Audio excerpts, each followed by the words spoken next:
This is the new Amarok 250 round magazine.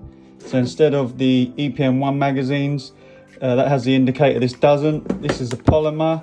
They do this in a range of colors. They've even got this in pink. There's the handle at the bottom. You can change the bottom plate out there. Comes with a sticker, information here.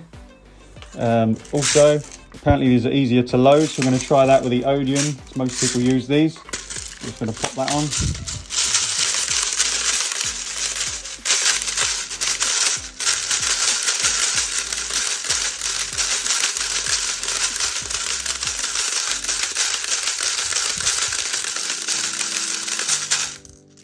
There we go.